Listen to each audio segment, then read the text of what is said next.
Hey guys, this is Coach Derek, co-host of the Soapboxing Podcast. Man, ever since I found this Anchor app, I tell you, podcasting has become a lot simpler and a lot easier to do. They distribute the podcast over several platforms, and you have to do no work. I tell you, man, if you're interested in doing podcasting, you need to download the Anchor app. That's ANCHOR.FM.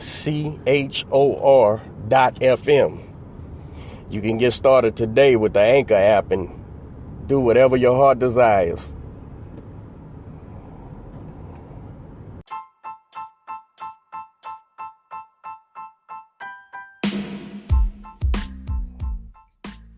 Hey guys, this is Coach Derek. I want to give a shout out to our new sponsor, Pueblo Boxing. Y'all be sure to check out Pueblo Boxing. They have unique and high quality boxing gear and novelty gifts. You can find the gear at soloboxing.com. That's SOLO boxing.com. Check it out, man. They do quality work.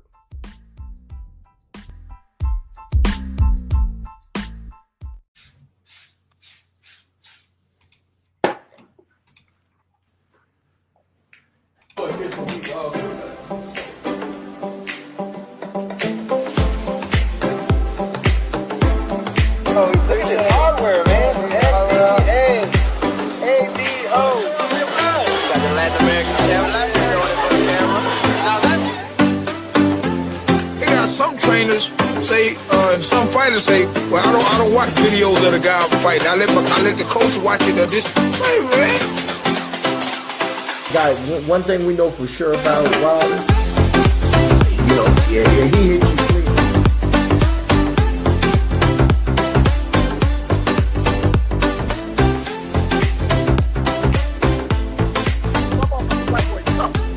Right. And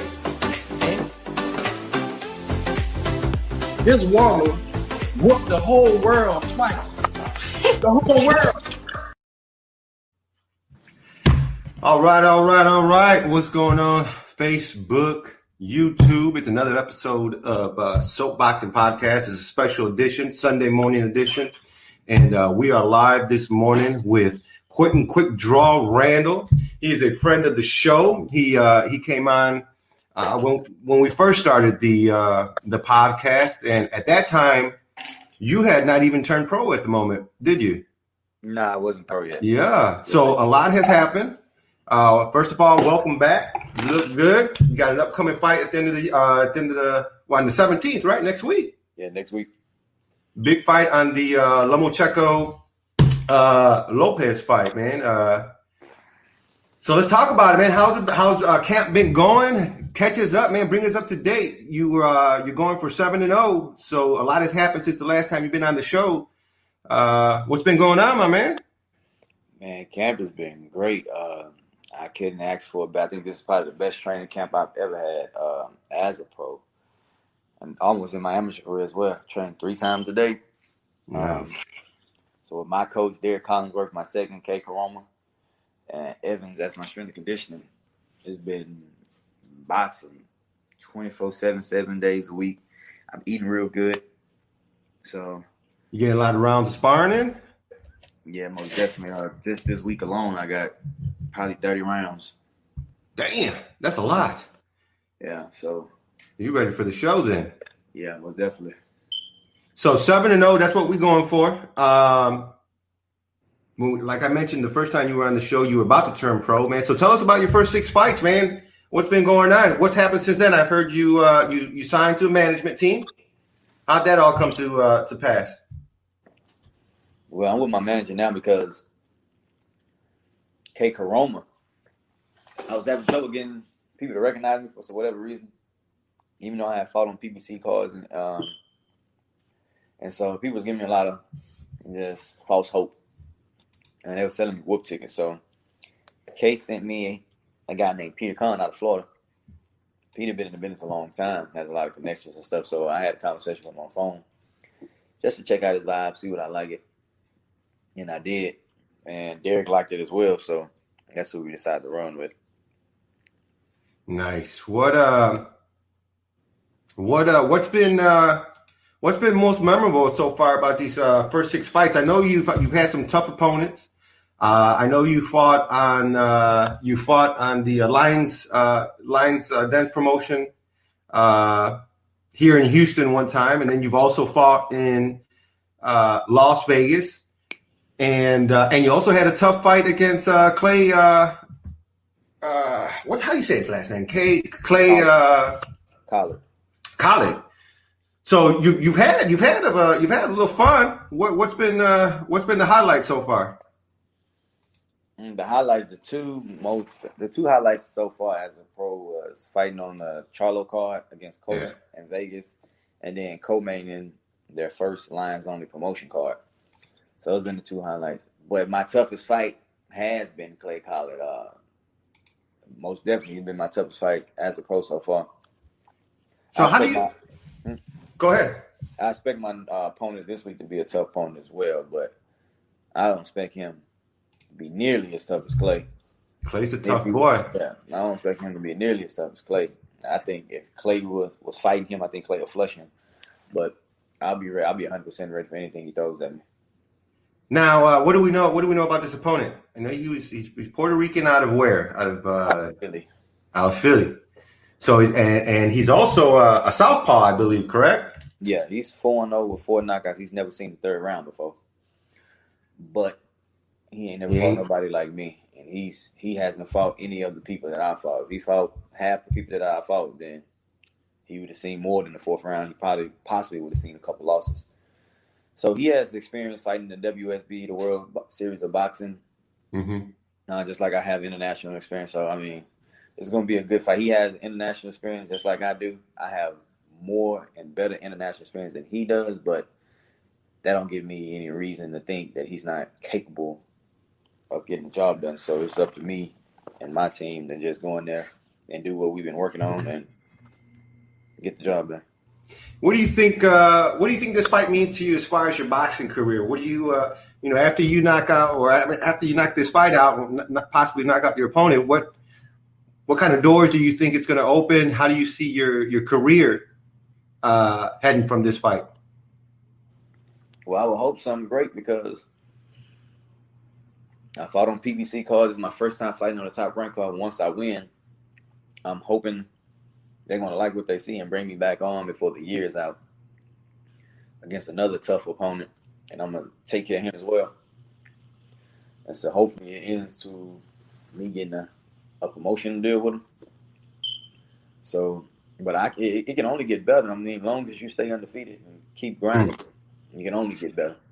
I mean, you had a hell of a year in 2019. You fought 6 fights, right? Because this is going to be your first fight for 2020, right? Yeah. Or did you fight earlier this year? No, it was my first fight. My first fight this year, early this year, got canceled. It's going to be officially my first fight of the year. So you had a hell of a run in 2019, man. You fought 6 straight fights. 6 fights in your first year is a lot of fights. You did a great job. You had a great fight against Clay. What are your thoughts? There's got to be a level of confidence or a boost of I don't want to use the word ego, but you got to feel good when you know you beat a fighter and he goes on to do good things. He's doing tough. It's almost like he had a come to God moment with you and said, I can't take no more losses and I got to do what I got to do. Yeah, I mean, I've always had faith in myself. Like, I'm humble in this sport. At the same time, I'm trying to get where a lot of fighters are at. And I'm not really for the boasting and trash talking or for the cockiness. I just let my skills show you what I can do in the ring. So I just leave it for all in there. But I'm extremely confident in myself. Extremely. And I believe if you put him in front of me, I'm gonna knock him down. That's what's up, man. And what do you think? Where do you think that comes from? And I know you've talked about it before, and I know a lot of people know your story. But man, you've been through some stuff, man, to get to this point in your life. Do you think a lot of that has kept you grounded?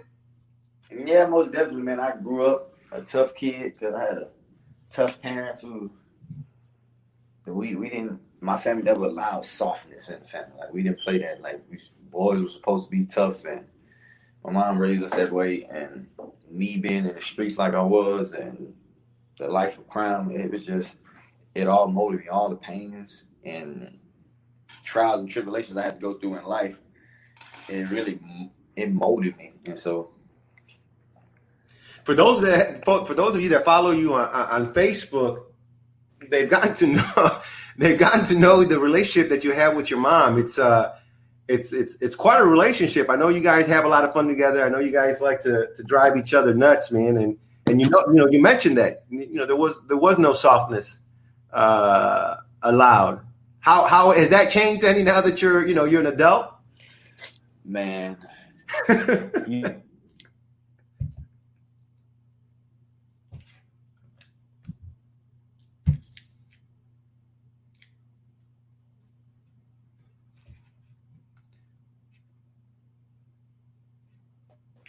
There we go. We got him back. There you go. All right. You said it wasn't no softness allowed. What was the last word you said? I said, has any of that changed since you've been an adult? Oh no, man, my mom was real supportive. She's real supportive, but my mom is my mom, man. She's a character, put it like that. Like she always got jokes and something funny to say, just like me. I think that's where I get it from. My dad is the same way, but my mom is on another level of it. So. Yeah. It's hilarious watching y'all when you post your videos. I think it's great. It's funny as hell, and it's encouraging. So, what else you got going on, man? You want to go fight? You can go fight. And what are your thoughts on this Lomachenko Lopez fight? Man, now look, I fought with T.O. coming up in the amateurs. Did you now? At multiple tournaments. But, and I've seen T.O. flush people. Now, he was 16 years old when he won Golden Glove Nationals. Then he backdoored and won Nationals in Colorado Springs. And he was destroying people. Like, didn't nobody know who he was. It was his first time in the elite division, and he was beating the brakes off everybody. People who were knockout artists, T.O. was going in there flushing them, about to knock them out. And I was like, man. So I'm rooting for T.O. to win. Do I think he's going to win? That's another story because Lomo just had so much. He's just so crafty. But I most definitely want T.O. to win. And so that's who I'm rooting for. I hope he does win. But if he does, I see T.O. winning by knockout more so than decision. Really? So you call it a knockout? Yeah, if T.O. wins, I think T.O. catches Lomo with something because we never really just seen Lomo get hit with nothing. And when we did see him get hit, he went down. He got up and he finished the way you want him to finish after you didn't went down. But T.O. power.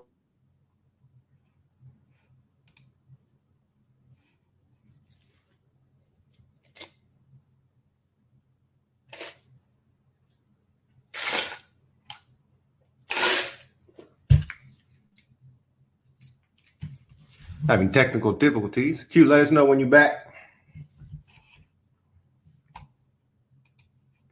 Let me see if I can bring something up here.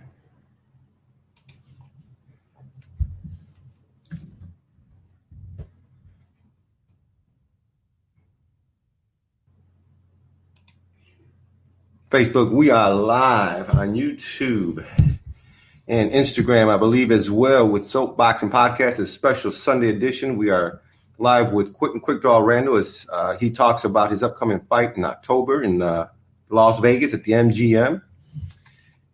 Here he is. Get him back on. There's three of you. Look, this is what you look when you're frozen. So you got Lomo. You're thinking your heart's with Theo. You're gonna be rooting for Theo. He could be winning. It's gonna be by a knockout, but like you said, Lomo has a lot of experience. So we'll see how that plays out. I'm gonna sit back and enjoy the fight. It's gonna be one of those fights I think that's gonna be really entertaining, and you just don't know what's gonna happen at the end. Yeah, man, I'm just glad I'll be in the atmosphere. Like that's probably gonna be the biggest card of the year. Most definitely is going to be the biggest card of the year. When you think about the fights that's happened thus far, And I was Thus far. Yeah. And we got some good fights coming.